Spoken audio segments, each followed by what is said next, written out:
boa apresentação e eu vou-vos deixar agora em palco. Muito obrigada, Ricardo. Muito obrigada desde já, professora Isabel Moço, por ter aceito o nosso convite. É com enorme satisfação e orgulho que estamos presentes nesta conferência digital da World Shopper. Para nós é muito importante perceber qual é o futuro da mobilidade, qual é o futuro do setor automóvel.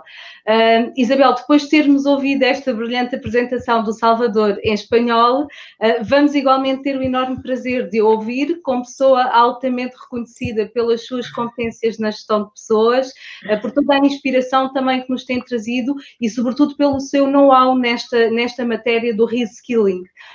E, portanto, mais uma vez agradecendo a sua disponibilidade, lançava-lhe já o primeiro desafio, que era justamente perguntar-lhe: será que as profissões estão mesmo a mudar?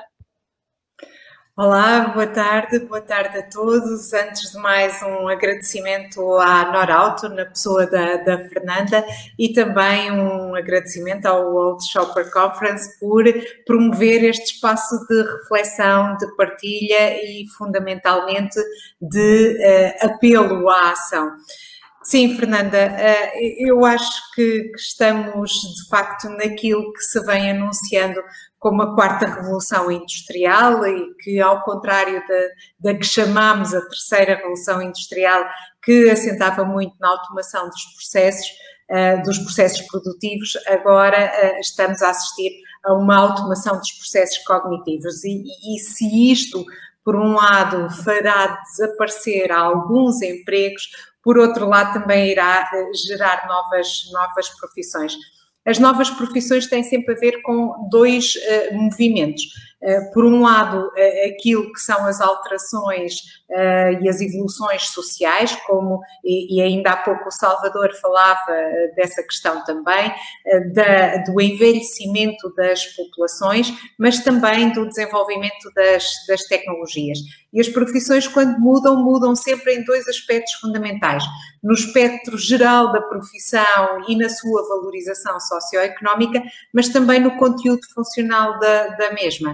E a verdade é que já há muitos anos que o World Economic Forum vem dizendo que há papéis redundantes, há profissões redundantes e que tendem a desaparecer, como os white collars, não é? Aquelas funções mais administrativas, enquanto estão a surgir outras, e o que é curioso é que os dados apontam exatamente a mesma proporção de decréscimo de uma e de aumento de outras profissões.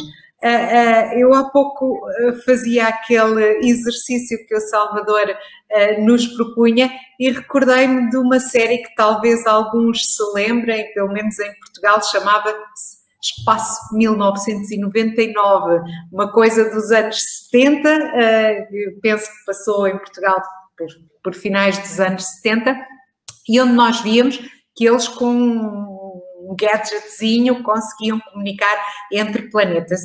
E talvez a percepção de muitos fosse, isto está longe que se farta, e de repente vira o século, vira o milénio, e aquelas coisas acontecem hoje de facto, não é? E portanto nós não conseguimos há uns tempos atrás prever que hoje haveria profissões como manobrador de drones, não precisamos de ir muito atrás, não é? Ou os digital influencers, ou aquilo que, por exemplo, nos Estados Unidos hoje tem já muita expressão a propósito do envelhecimento da população, que é os walk talker, portanto, aquelas pessoas que acompanham idosos, ou questões ligadas com a cibersegurança, etc. E, portanto, sim, eu acredito seriamente todos os estudos, todos os dados apontam para isso, que as profissões vão mudar seriamente. Exatamente. E em relação ao papel da gestão das empresas e em relação ao papel dos líderes neste processo de mudança, o que é que nos tem a dizer sobre isso? Muito bem. Eu sou da academia, não é? E nós suportamos-nos sempre muito em estudos, quer que outros fazem, quer que nós próprios fazemos. E de facto tem havido um conjunto de produções para o mercado, nomeadamente da Gartner, que é uma consultora que identificou as 5 prioridades para os líderes após toda esta situação. E os eixos são muito claros. Por um lado, fazer crescer o negócio, e necessariamente tendo em conta todas estas movimentações de automatização, de robotização, de digitalização, porque implicam nas profissões e, para além das profissões, nas competências que as pessoas têm que ter e demonstrar, sendo que aqui o que é fundamental é que cada entidade, cada negócio consiga identificar claramente as suas competências críticas numa perspectiva projetiva, ou seja, não do que é necessário hoje, mas de como pode evoluir.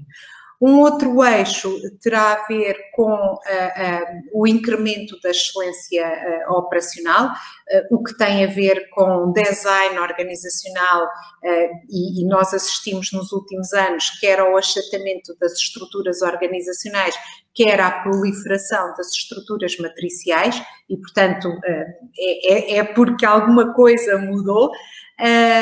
E ainda nesse campo a questão da mudança, não é? Da preparação da mudança e, fundamentalmente, e aqui no que nos diz mais respeito, Fernanda, na promoção da experiência do colaborador. Finalmente, um terceiro eixo que a Gartner vem apontando, que é o fazer acontecer a transformação digital aplicada a cada negócio, a cada contexto e a cada sociedade, digamos assim. Porque a transformação digital está aí, nós vemos-la, não há que ter medo dela, sobretudo em setores mais tradicionais, porque os cavalos também foram substituídos pelos automóveis e na altura era dramático pensar o que é que se fazia a todos aqueles recursos, e aconteceu muitíssimo bem, não é?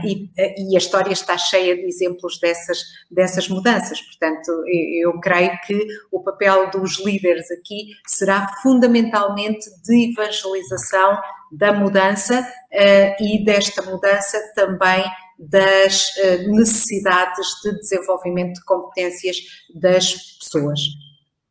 É muito interessante porque o Salvador dizia há pouco que esta crise foi a melhor coisa que podia acontecer para as empresas, na perspectiva em que as empresas foram obrigadas a reinventar-se e, naturalmente, os colaboradores dessas empresas tiveram também que saber adaptar-se a essa necessidade, portanto, com muito maior flexibilidade, com muito maior agilidade e, de facto, aqui com um alinhamento em termos das principais competências que são hoje requeridas para haver o tal sucesso e para se poder vingar neste mundo tão competitivo. O que é que lhe parece que, em termos de competências, quais são aquelas competências que nós hoje devemos ter nas nossas organizações que são cruciais para o desenvolvimento e para o sucesso do negócio? Muito bem. Para além das hard skills durante muito tempo nós discutíamos a predominância em termos de importância para enfrentar todos os desafios que a economia e os negócios traziam, e pusemos sempre a tónica nas soft skills. Muitos empregadores dizem, bem, aquilo que é o plano mais operacional, mais técnico, mais relacionado com as hard skills, aprende-se. A questão está na forma como as pessoas se relacionam, integram as organizações e, no fundo, levam a cabo todas aquelas missões e desígnios que o negócio tem encerrados dentro de si.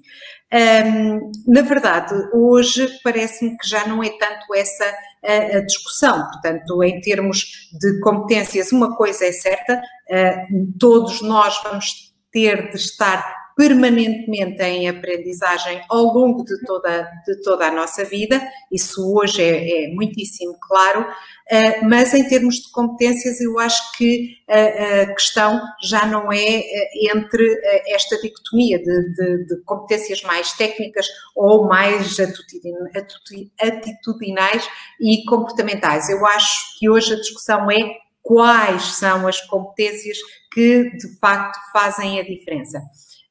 Eu recordo-me de um estudo feito pelo LinkedIn a propósito das ofertas e dos perfis e, portanto, como é que estavam elencadas as competências mais procuradas e, na verdade, temos exatamente o espelho daquilo que o World Economic Forum vem dizer há muito tempo. Criatividade, colaboração, adaptabilidade, flexibilidade, pensamento crítico.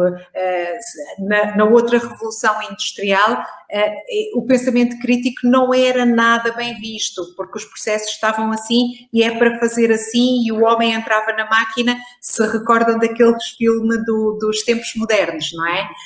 Não, isso já não é assim e o Salvador falava de talento e o talento mais valorizado hoje nas organizações, sobretudo em algumas indústrias, naturalmente, é a criatividade e esta capacidade de inovar, de pensar, de repensar e também de questionar a todo momento tudo aquilo que se faz e como se faz. Haver aqui um alinhamento entre aquilo que são as competências necessárias e aquilo que é a verdadeira vontade de mudança da parte dos colaboradores nem sempre é fácil, porque de alguma forma estes processos de mudança trazem sempre alguma instabilidade, alguma perda de confiança ou mesmo alguma desconfiança relativamente a estas pessoas que sejam um bocadinho mais relutantes à mudança e relativamente à necessidade de desenvolvimento de competências destas pessoas, como é que Isabel entende que se poderia fazer embarcar estas pessoas para estarmos todos a caminhar de facto na mesma direção? Muito bem. A Fernanda há pouco perguntava-me qual é que podia ser o papel dos gestores e dos líderes. E eu acho que seria importante e sobretudo, aqui passar esta mensagem que a responsabilidade de desenvolvimento de competências não é de exclusivo foro do empregador. Ou seja, eu creio cada vez mais, e aqui na universidade vejo muito isso a acontecer, que são as pessoas que mais percepção têm das suas necessidades de evolução e de aquisição de competências, portanto, fazê-las crescer e reconvertê-las, porque as mudanças são muito grandes, cada vez vão ser mais aceleradas e mais precipitadas e, portanto, haverá sempre necessidade de mudarmos. E eu creio que é também uma responsabilidade de cada um de nós enquanto trabalhador, evoluir, adaptar-nos às circunstâncias e também ir ajustando aquilo que é a nossa capacidade de resposta às exigências do próprio negócio e do próprio mercado. Eu dou um exemplo que é um exemplo que eu conheço bastante bem. Durante muito tempo, aqui na universidade, tivemos uma licenciatura em secretariado. E o que era um bocadinho paradoxal, porque o mercado procurava muito, porque eram competências de gestão, era assessoria à gestão, o mercado procurava muito e as pessoas procuravam pouco a licenciatura. E, portanto, tínhamos aqui um paradoxo muito interessante entre aquilo que eram as necessidades do mercado e aquilo que era, se quisermos, a apetência das pessoas para o exercício de algumas atividades profissionais. A verdade é que essas pessoas também não conseguiam compreender a amplitude daquilo que podiam fazer e depois para onde podiam dirigir-se. E, portanto, parece-me que este acentuar de que a tónica da necessidade está fundamentalmente no indivíduo, porque os empregadores têm essa responsabilidade, até legal em Portugal, não é? Mas não é de todo a condição fundamental. A percepção da necessidade e uma orientação para o desenvolvimento muito interiorizada e muito consolidada em termos de projeção daquilo que eu quero ser e do que eu quero fazer, parece-me que é absolutamente determinante desta evolução.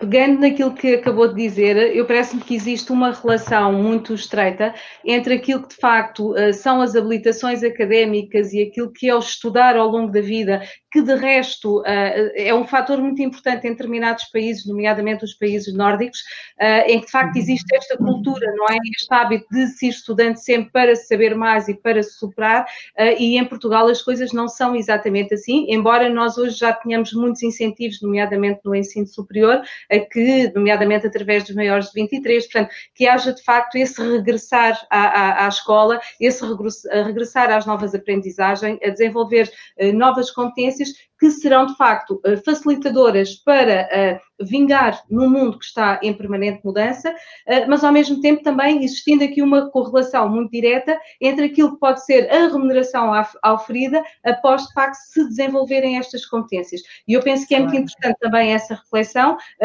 da nossa parte enquanto entidade empregadora, mas naturalmente também da parte do próprio colaborador, no sentido de se superar a si próprio e de perceber que continua de facto muito ativo, muito dinâmico e capaz de vencer os desafios que se lhe avizinham, não é? Sim, sim, é verdade, e há um exercício que eu acho extraordinário, que fizeram uma vez comigo e que eu repito muitas vezes com várias faixas etárias e que eu acho extraordinariamente interessante e que tem a ver com como nós pegamos e usamos estas coisas ou o comando da televisão, para ser assim muito, muito simplista. E a pergunta que me fizeram é como é que a tua avó muda os canais da televisão? E é assim, não é?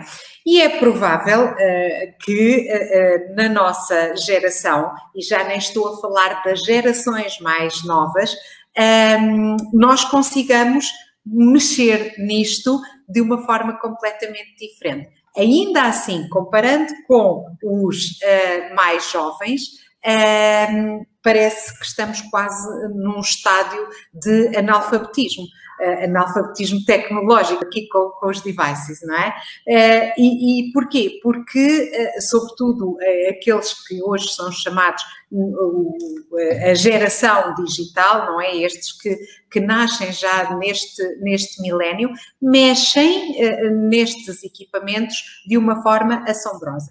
A questão é que nós podemos ter dificuldade, mas quando aprendemos até conseguimos ver muito facilmente as vantagens. Esta questão que hoje designamos de uberização da economia, a gig economy, que nos traz formas diferentes de interagir com os clientes, com os fornecedores, com os stakeholders em geral, veio ensinar-nos que as tecnologias não são um inimigo, sobretudo para as gerações mais avançadas, em termos etários, mas podem ser um tremendo aliado. Agora, claro que isto exige aprendizagem e exige adaptação. Eu gostava de introduzir aqui um tema, isto trazido agora pela pandemia. Há quantos anos, pelo menos 70 que eu consigo identificar, que se falava em trabalho remoto. Trabalho remoto apareceu já no século passado como uma hipótese, como uma medida para libertar os centros urbanos de tráfego. A verdade é que toda a gente discutia se era útil, se não era útil, se podia ser implementado, se não podia ser implementado. De repente aparece uma pandemia e temos grande parte da nossa população a trabalhar à distância. Mas há uma pergunta que temos que nos fazer, que é: estamos preparados para o remoto? Ou seja, por exemplo, os líderes, os gestores, estão preparados para lidar remotamente com as suas pessoas, com as suas equipas, para organizar o trabalho remotamente? Eu creio que não, e por isso muito em breve temos um novo programa aqui a acontecer só sobre essa matéria, porque de facto nunca ninguém nos ensinou e é diferente. É diferente, eu que tenho aqui uma equipa todos os dias, quando estou à distância com ela, porque ninguém nos ensinou a lidar com essas situações, caímos no erro, e o erro foram aqueles pequenos almoços Zoom e os sunset Zoom, e toda a gente já estava cansadíssima de Zoom, porque, pronto, porque era a forma de nos pormos em ligação, mas isso aprende-se e, portanto, às vezes parecem ser baby steps em que nós precisamos para evoluir de dar passos maiores, mas não, às vezes são coisas pequeninas que têm que se ir implementando e que temos que ir aprendendo. Esta questão da liderança, eu penso que ela só daria mais uma conversa à parte, não é? Porque é um tema de facto apaixonante. Eu penso que esta crise pandémica veio de facto pôr os nervos à flor da pele naquilo que são os líderes, não é? Porque desde logo todo o negócio que têm que gerir, do ponto de vista económico, do ponto de vista operacional, com toda esta crise pandémica houve de facto uma revolução aqui no setor, portanto houve uma reinvenção.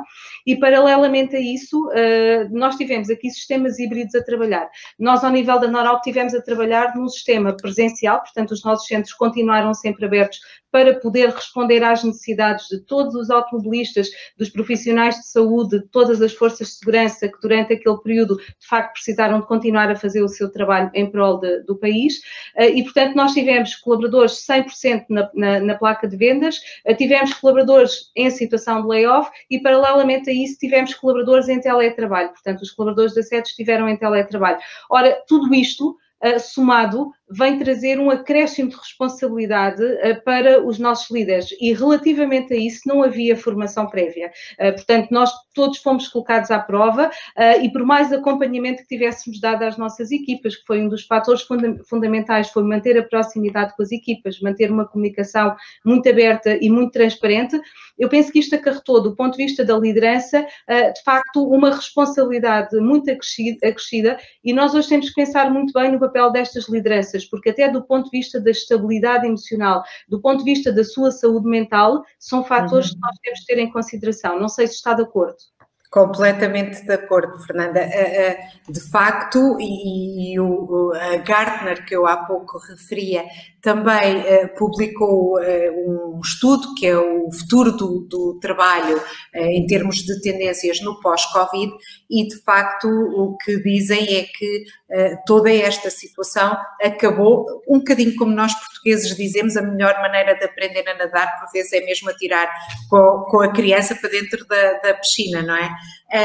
Acabou por acelerar todas estas tendências, quer, como referia, do papel social do empregador, a questão da saúde mental, do bem-estar, mas também na utilização dos dados, na gestão destas contingências próprias do remoto e do presencial e dos sistemas híbridos e de como estamos a pensar isto, mas também trazer aqui, ou trouxe-nos aqui nestas tendências a prova da utilização da força de trabalho contingente e, portanto, um crescimento bastante acelerado nestes últimos meses. De facto, a Gartner também aponta novas realidades e estas novas realidades têm a ver com as competências críticas. Se calhar, se estivéssemos numa empresa muito tradicional em que tentássemos ensinar as pessoas a criar uma sessão no Teams ou no Zoom, isso gastaria-nos horas de formação e de repente foi tudo para casa e toda a gente teve que aprender a trabalhar com isso. Portanto, temos aqui um incremento dos conhecimentos e naturalmente das competências, porque houve muita gente que depois até se desenvolveu, mas também nestas novas realidades uma maior humanização da gestão, nomeadamente na atenção a essas questões que foi elencando e aqui também a Gartner nos refere um efeito pêndulo que exige e vai exigir cada vez mais, e o Salvador há pouco também o referia, vai exigir cada vez mais que as empresas se balancem, ou seja, se organizem pendularmente entre resiliência e eficiência. E, portanto, eu creio que esta este pêndulo, eu estou mesmo a ver o pêndulo, é uma metáfora muito bem conseguida, porque eu creio que os negócios e as empresas terão de facto de se articular cada vez mais entre estas duas linhas. Ok. Isabel, estamos a aproximar-nos aqui do nosso tempo final. Eu colocava só como última questão, na área do retalho, o que é que acha que vai acontecer em termos de alterações das profissões típicas? Olha, eu preparei-me, não é? E estudei aqui um bocadinho o setor automóvel e eu comecei quase a minha atividade profissional neste setor, na indústria automóvel, e a verdade é que eu acho que, e considerando todo o setor, portanto, todos os ramos e todas as vertentes da atividade, eu acho que há aqui um bocadinho um paradoxo entre o tradicional e o tecnológico por outro lado. Aquilo que eu acho que vai acontecer, ou que talvez vá acontecer em termos de evolução das profissões no setor, terá muito a ver com, por exemplo, o e-commerce. Eu não compraria um carro, por exemplo, ou não aceitaria uma intervenção qualquer no meu carro completamente à distância, embora seja possível e isso acontece. Por exemplo, com a marca do meu carro isso pode acontecer, mas eu acho que as transações tenderão também a ter um peso maior, pelo menos, deste espectro digital. Também creio que haverá uma aceleração em termos de mercado de emprego para aquilo que são as novas linhas de desenvolvimento tecnológico do setor. Estou a falar do elétrico e do híbrido, por exemplo. Eu creio que sim, quer ao nível de produto, quer ao nível dos serviços associados, creio que haverá também aqui evolução. Também me parece que poderão vir a aparecer especialistas dedicados a determinados segmentos de mercado, como o mercado de luxo ou o mercado de competição, ou pronto, parece-me que tenderá a haver aqui também alguma especialização. Uma coisa que eu acho que vai mais tarde ou mais cedo acontecer no setor, porque já acontece noutros setores, é a atenção ao cliente, no sentido do customer service e muito na lógica da provedoria do cliente.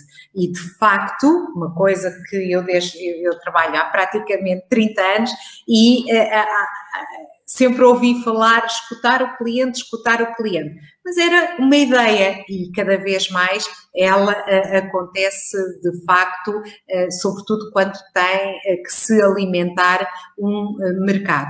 Finalmente, vejo um extraordinário impacto ao nível de profissões como os motoristas, por exemplo. Pronto, não exatamente no setor, mas conexo, não é? Porque há alterações, temos visto alterações significativas, quer nos contornos dos negócios, quer nas próprias atividades, e a condução autónoma parece que vem aí e parece que vai criar muitas outras profissões e claramente também fazer desaparecer algumas, parece-me, não sei. Mas como aconteceu no espaço de 1999, também parecia muito distante e a verdade é que nós agora já estamos a passar por essa fase. Portanto, o futuro é amanhã. E eu diria, e qual é o problema, não é? Do que é que temos que ter medo, não é? Se todas estas evoluções nos têm trazido coisas tão boas, olha, a mim deu-me imenso jeito pedir no restaurante que eu gosto a comida que eu gosto e irem pôr a casa. Gostei imenso, e nunca tinha experimentado. Portanto, pronto, temos N exemplos de como os negócios e a economia estão a evoluir. Uma coisa eu creio que nós podemos ter a certeza é que esta transformação, esta mudança que existe a nível da economia em geral, a nível dos negócios e da própria gestão, vai acontecer de certeza. E traz-nos coisas boas e coisas más. As coisas boas, ótimo, temos que aprender a gozá-las e a viver felizes com ela. As coisas más, temos que aprender a ultrapassá-las e a geri-las, nomeadamente a perda de empregos. Não é? As previsões do World Economic Forum, aqui há uns anos atrás, diziam, atenção, que milhões de empregos vão ser perdidos. Também há 100 anos atrás, há mais de 100 anos atrás, foram perdidos muitos, mas apareceram outros, não é? Portanto, como se diz na minha terra, eu sou transmontana, e como se diz na minha terra, não podemos querer sol na eira e chuva no nabal. Portanto, há sempre aqui os dois lados que temos que saber acomodar. Há um processo de perda, mas também há um processo de transformação, e é com vista a essa transformação que, de facto, estas nossas conversas e, portanto, falar aqui de competências e de falar de novas competências requeridas neste mundo, de facto, são muito importantes. Isabel, muito obrigada. O tempo passou a correr, portanto, nós ficaríamos aqui a conversar muito mais tempo sobre estes desafios, sobre as novas competências, sobre o papel das lideranças e também aqui o incentivo da gestão destas empresas que querem avançar rapidamente. Mas não podemos, e portanto muito obrigada pela sua partilha e por tudo aquilo que tem feito também em prol do desenvolvimento dos recursos humanos em Portugal. Muito obrigada eu. Obrigado, Isabel, obrigado, Fernanda. Também tenho aqui uma série de anotações sobre esta excelente apresentação, mas gostava de registar, por exemplo, uma questão que é a colaboração entre empresas, universidades e as pessoas, que é um bocadinho aquilo que estamos a ver aqui e que nós também quisemos fomentar neste evento digital, que, como a Isabel diz, estamos todos aqui em zonas de desconforto, a experimentar coisas novas, e nós também experimentámos um novo conceito de evento digital em que convidámos os patrocinadores a serem criativos. E a Norauto tem sido dos patrocinadores que mais iniciativas tem tido, e isto acho que é uma tendência a seguir e que faz todo sentido acontecer aqui na World Shopper Conference. Portanto, muito obrigado, Isabel. Muito obrigado, Fernanda, e vamos continuar agora.